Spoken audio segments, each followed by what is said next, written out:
আসন্ন বিধানসভা নির্বাচনকে কেন্দ্র করে মালদার গাজল বিধানসভা কেন্দ্রের তৃণমূল কংগ্রেস প্রার্থী প্রসেনজিৎ দাসের সমর্থনে প্রচার করলেন অভিনেতা তথা সাংসদ দেব। শুক্রবার প্রথমে গাজল হাই স্কুল ময়দানে হেলিকপ্টার করে অস্থায়ী হেলিপ্যাডে নামেন তিনি। তাকে দেখতে মানুষের উপচে পড়ে ভিড়। এরপর সেখান থেকে গাড়ি করে মাজরা অঞ্চলে বলরামপুর ফুটবল ময়দানে তৃণমূলের জনসভায় অংশগ্রহণ করেন। তার জনসভায় কাতারে কাতারে ছোট থেকে বড় সকলেই উপস্থিত হন।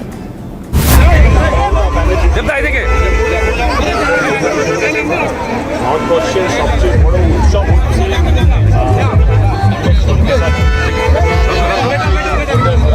ভোটারদেরকে বাড়িয়ে দেওয়া হচ্ছে।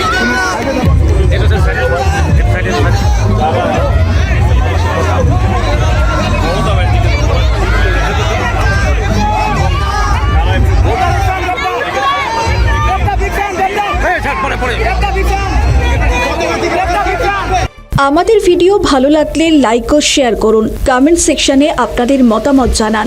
আরও ভিডিও পেতে আমাদের চ্যানেলটিকে সাবস্ক্রাইব করুন এবং প্রতি মুহূর্তে খবরের আপডেট পেতে প্রেস করুন বেল আইকন।